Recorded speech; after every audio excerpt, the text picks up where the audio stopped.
ভাই আপনার কোনো কাজ আছে সরেন না।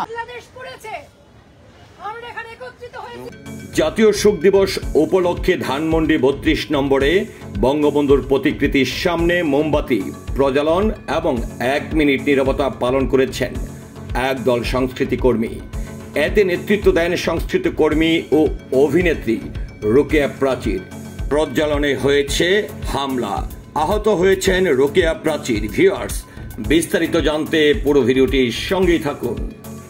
বুধবার ১৪ আগস্ট সন্ধ্যায় মোমবাতি প্রজ্বালন এবং নীরবতা পালন করা হয়। এ সময় রোকেয়া প্রাচীর বলেন, আজ আমরা সবাই এখানে একত্রিত হয়েছি কারণ বাংলাদেশ পুড়েছে। আমরা সবাই একত্রিত হয়েছি কারণ আমাদের ১৯৭১ পুড়েছে।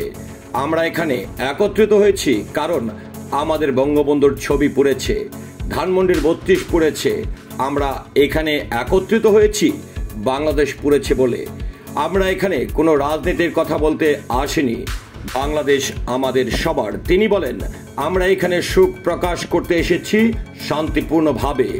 আমরা বঙ্গবন্ধুকে শ্রদ্ধা করি। তিনি আমাদের জন্য এই বাংলাদেশ দিয়েছেন, সংবিধান দিয়েছেন। এই ৩২ নম্বর যখন পুড়েছে তখন আমাদের মনে হয়েছে আমরা পুড়েছি। আমরা ধানমন্ডি ৩২-এ দাঁড়িয়ে সারা বিশ্বের এই মহানায়কের কাছে ক্ষমা চাইছি। আমরা লজ্জিত, বাঙালি জাতি আজ লজ্জিত। ধানমন্ডি ৩২ নম্বরের শোক দিবস উপলক্ষে মোমবাতি প্রজ্বালন এবং নীরবতা পালনের সময় রোকেয়া প্রাচীরের ওপর হামলার অভিযোগ পাওয়া গেছে। ৩০-৩৫ জনের একটি দল লাঠিসোঁটা নিয়ে তার উপর হামলা করে বলে প্রত্যক্ষদর্শীরা জানান।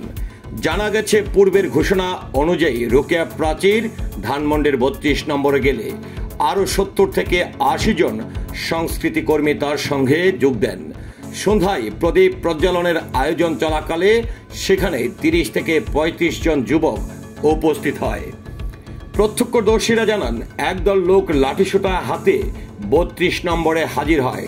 তারা হুমকি দিয়ে সবাইকে সরিয়ে দিয়ে বঙ্গবন্ধুর প্রতিকৃতি ভাঙচুর করে। রোকেয়া প্রাচীর সেটি ঠিক করতে গেলে লাঠি দিয়ে তাকে আঘাত করা হয়। লুটিয়ে পড়লে সহশিল্পীরা তাকে উঠিয়ে নিয়ে সেখান থেকে দ্রুত বের হয়ে যান। হামলার বিষয়ে রোকেয়া প্রাচীর বলেন, সন্ধ্যা ৭:৩০টার দিকে আমার উপর অতর্কিত হামলা হয়। আমরা শান্তিপূর্ণভাবে কর্মসূচি পালন করছিলাম। হঠাৎ আমাদের ঘিরে ধরে বেধড় পেটানো হয়। গুরুতর আহত হওয়ার অভিযোগ করে তিনি বলেন, যারা পিটিয়েছে তারা আমাকে টার্গেট করে এসেছে। থেকে আমার শিক্ষিত মনে হয়েছে, তারা খুবই শুদ্ধ ভাষায় কথা বলেছে। তাদের কথাবার্তা শুনে বুঝেছি তারা দুষ্কৃতিকারী নন।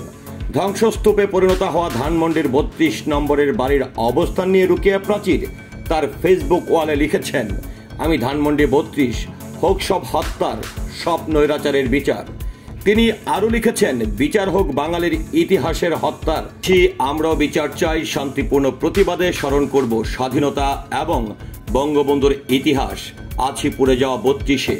এর আগে ফেসবুকে রোকেয়া প্রাচীর ঘোষণা দেন যে ১৫ই আগস্ট শেখ মুজিবুর রহমানের মৃত্যুবার্ষিকীতে মিছিল নিয়ে ধানমন্ডি ৩২ নম্বরে উপস্থিত হওয়ার একটি ছবি শেয়ার করে ক্যাপশনে তিনি লিখেছেন, আমরা জেগে উঠব এই ধ্বংস থেকে, জেগে উঠব আগুনে পোড়া ৩২-এর এই ঘর থেকে, জেগে উঠব নিভে যাওয়া ছাই থেকে। জ্বালিয়ে পুড়িয়ে ভেবেছে সব সাহস পড়েছে, পড়েছে তোমরা। আমরা বাঙালি এই ছাই ভস্ম থেকেই উঠব আবার আগুন হয়ে জেগে। জয় বাংলা, জয় বঙ্গবন্ধু। এমনটাই তিনি স্ট্যাটাস দিয়েছিলেন তার ভেরিফাইড ফেসবুকের মাধ্যমে।